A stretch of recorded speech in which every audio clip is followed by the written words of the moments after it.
Ceasefire between Israel and Hamas in Gaza now in effect for just over 24 hours.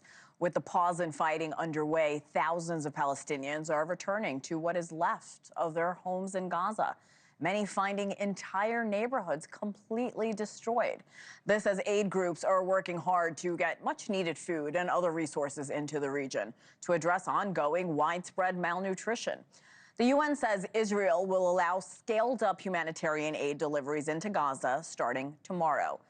Italy's defense minister confirming that the Rafah crossing between Gaza and Egypt will reopen in both directions on Tuesday. Here with us now, UNICEF spokesperson Tess Ingram joining us from Gaza. Tess, welcome back to the show. Always good to see you. Good to see you. I want to thank you for what you're doing. There is now a ceasefire in place. Your organization is calling for a surge in humanitarian aid, especially for children. So we're seeing aid distribution ramp up, I hope. What do you hope that will look like? What needs to happen to make this a reality? We hope it'll look like an improvement in our ability to meet children's needs, because for 2 years, children have suffered without the basics that they need to survive. You know, there's not enough food here. There's been a famine.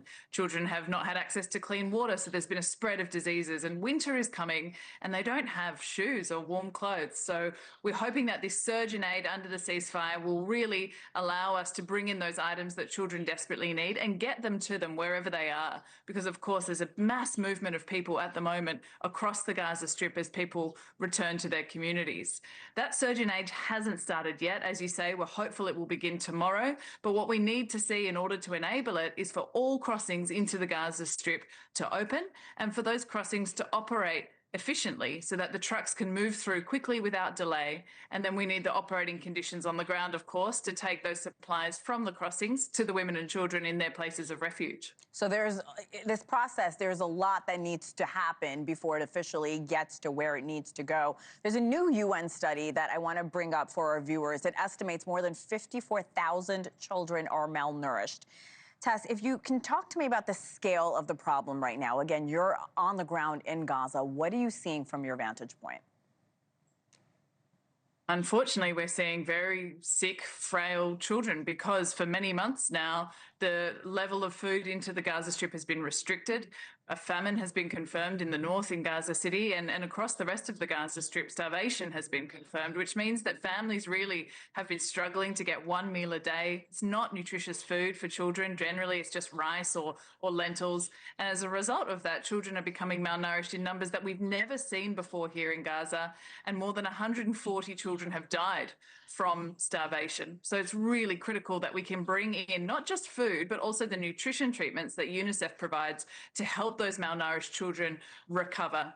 We have some here in Gaza, but we need to bring in more with urgency because of the scale of the problem. And we also need to bring in items for pregnant and breastfeeding women as well, formula for babies, and other important nutrition products. So that's one of the key focuses for us in the coming weeks to help fight this famine. There have been problems, and you mentioned this before, getting aid into Gaza throughout the war. We mentioned the Rafah crossing is now open. With the ceasefire in place, how should aid routes be controlled to allow better flow of necessary supplies? It's a great question, and we've proved that getting aid into Gaza is possible. We're not asking for something that's incredibly complex or difficult. We've done this before. Before October 7, 500 to 600 trucks came into the Gaza Strip every day through multiple crossings, and the same happened earlier this year during the ceasefire. So we just need to go back to that. We need the restrictions that have been placed on the types and the volume of aid coming into the Gaza Strip to be lifted by the Israeli authorities. We need the crossings that are closed to be reopened. And we need some of the, I would say, impediments that have been placed on us to be lifted. For example, we need to access the crossings more frequently without restrictions on when and where we can pick up aid. These aid distributions are happening against a backdrop of a lot of uncertainty about whether the ceasefire will hold. How long will it hold for? Is that affecting your operations at all, Tess? What are the biggest challenges you're seeing along with your colleagues?